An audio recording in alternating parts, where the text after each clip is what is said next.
Is this the bike we all secretly want in our lives, but a little bit too afraid to admit it? Well, today I'm taking out the Honda NT1100 for 2025. Now there are some improvements, so let's go find out what they are. Sadly, for me, it's not this colour. Now before you throw your leg over one of these, you've got to decide which one you want. There are 3 different models with 3 different prices. So to start us off, at the base model of the NT1100 manual gearbox, we're coming in at around £12,679. If you want to dive into Honda's DCT world, so the dual clutch transmission, basically no clutch, no gear lever, like that, just twist and go, then that's going to set you back at £13,679. Or if you want to jump on this specific model, this is the kind of fully fledged, all singing, all dancing. This is the DCT with electronic suspension, and this is going to set you back £14,100. So really, you need to decide, do you want manual or do you want auto, and then do you want electronic suspension or do you want normal? This is a touring bike, so having the electronic suspension will really come into its own if you do a lot of touring, if you do a lot of mixture between just you and a passenger, or you with a lot of luggage, because that is where that electronic suspension is really going to come into its own, and it's going to just make the ride that little bit better when you are transitioning from motorway ride into in the twisties getting on it. For 2025 they have improved the DCT, so it now actually talks to the IMU, so it's just going to be that little bit smoother, and it's just going to change its gears at the better times, and just overall it should hopefully be better. And we're going to test that today. We'll come on to the different riding modes, etc. later on, but right now, for reference, whilst I'm riding, I am in urban, and actually this is town riding, and so far with the gear changes, they are very smooth. Like, you almost can't tell it's changed gears, you just hear the little clunk every now and then. But with Honda's DCT, if you don't want it to be fully auto and just let it do its thing, you can change it into kind of a semi-manual mode, we'll call it, which is where you can change the gears with your left hand with a thumb and forefinger. And once you've decided which type of bike you want, there's going to be 3 different colours, all the same price, which is nice to see. It's this kind of goldy silver colour. You've got a blacked out version or a blue. Now me personally, I'd go for the blue. I think it looks really nice. It does frustrate me when you go to buy a bike and you prefer a colour and you click it in the configurator and it adds X amount of hundreds of pounds just for a different colour. Honda are nice like that, and they just give it to you whatever colour you want for the same price. Around town, handling is really easy. Obviously the smoothness of this gearbox really does come through.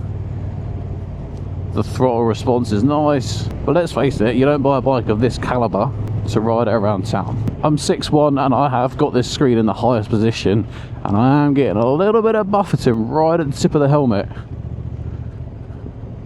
which isn't particularly overly pleasant, I must admit. Now Honda have adjusted the screen. It's a new screen and it's a new adjustment. I say that because if you've ever been onto the old NT1100, to change the screen you need to be off the bike in front of it, and 2 hands, you have to pull it and you have to yank it up and down, and it's a real nose. Apparently the reason Honda do it like that is so it stops you from changing the screen one-handed. It maintains that it's like the safest option, i.e. you have to do it off the bike. But let's face it, different situations, you might want the screen up or down. So me personally, I like to be able to change it either one-handed, or if it's got electric windscreen, with a thumb. But yeah, so now on this new system, there's a knob on the left-hand side. You've got to pull it out to kind of unlock it, and then slide the bar up and down. It is doable one-handed. Obviously I've got the camera on the left-hand side typically, so I can't do it particularly easily, but it is doable. And then just left and right of the windscreen, we do have these extra winglets over here. I think potentially they might be slightly redesigned from last year, but what's a definite notice, if they're not redesigned, is that the old ones, the indicators were on the sides and they would reflect off those winglets, especially at night time. It'd be kind of another distraction.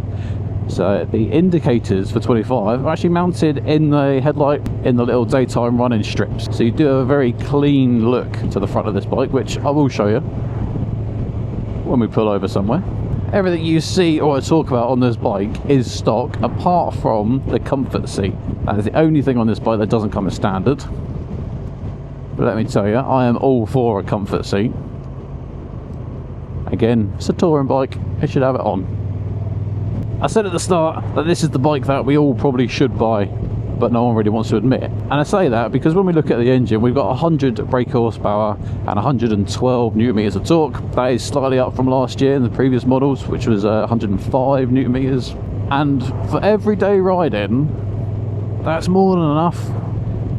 Like, we get so sucked into the realms of brake horsepower and, oh, I need a sports bike that's got 230 brake and all this. You don't need it, especially if you're just riding the UK. Definitely don't need it. Traffic and potholes and rubbish roads, but even when you're abroad, you will have just as much fun with any bike that's got 150, 200 brake on this. If you get the base model, remember 12.6. Yes, windscreen wipers. It comes with the panniers as standard. You get a fair amount of bike for your money. You can strip the bike down, you can have a Sunday blast, put the bags on, strip the bike down. Well, when I say bike, I mean take the bags off. Put the bags back on and you can go touring. It's comfortable. Well, looking at some of the tech then, like I said, we've got LEDs all around, and I really like the daytime running lights on this. The little lines at the front, I just think it looked really nice. Coming back then, we've got the dual screens. We've got an LCD at the bottom, and we've got a 6.5-inch TFT at the top. Once you connect your phone, you do have got good English. You will have Apple CarPlay or Android Auto. We've got multiple charging points at the front, so any of your phones or your cameras, sat navs, whatever, easily charge them on the go. Obviously, this has got the electronic suspension. We've got heated grips. We've got cruise control. We've got more buttons than a Dalek on the left hand side. I don't know when Honda are going to sort this out. What did I count last time? Like 23 buttons or something? 2, 3, 4, 5, 6, 7, 8, 9, 10, 11, 12, 13, 14, 15, 16, 17, 18, 19. There's 19 different actions of buttons just on the left hand side. So they need to sort that out. We've got 5 different rider modes. We've got rain, tour, urban, user 1 and user 2. Obviously the user 1, user 2, you can go and adjust your parameters. So that's now the screen in the highest position, and yeah, it's just at the tip of my helmet. If I was a little bit shorter, it's actually quite a nice calm bubble. There's a little bit of wind hitting me. That's actually quite a bit of wind.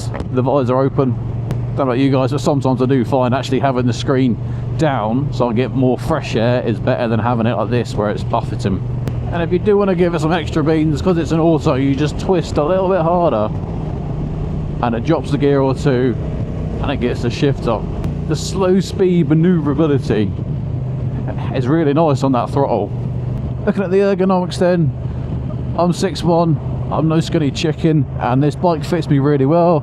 There's really nice grooves in the tank, and the knees just kind of sit in there. Handlebars are a nice distance from my torso, and they're not too high, not too low. They're just, overall, it is a very comfortable bike to ride. Well, whilst we're stationary, looking at the right hand side, you've got N, D and S, so neutral, drive and sport. And then on the left hand side, that grey button is A and M, which I believe is the kind of auto, and then the manual. So if you want to do your thumb and finger, but you don't actually need to press auto manual. You can just do the thumb and the finger levers, and it will start changing gears. So kind of flick over to that manual side, and then if you leave it for a while and you carry on riding without changing gears, it will then switch back to auto. So you don't have to remember to switch between the two. But yeah, slow speed. Like the pickup is super smooth, so it makes it very easy to ride this bike. So to be able to change the electronic suspension between single rider, dual rider and then a luggage, you need to be on tour mode. You press enter and then you can drop down to the preload, and then it's got the single helmet, 2 helmets and luggage, and you just use your jog dials on the left hand side to switch over to what you want. Pick up then in sport mode.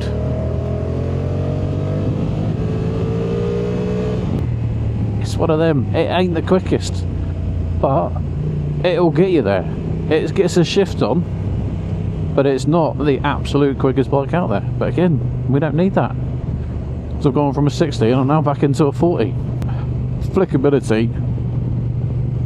This bike comes in at 238 kilos for the standard. and then 248 kilos for the DCT and 249 kilos for the DCT plus electronic suspension. And also, if you've got the panniers on, they're an extra 12 kilos onto all of those weights. So we're looking at about 250, 260. And yeah, flickability, it does maneuver very nicely. Doesn't take much input.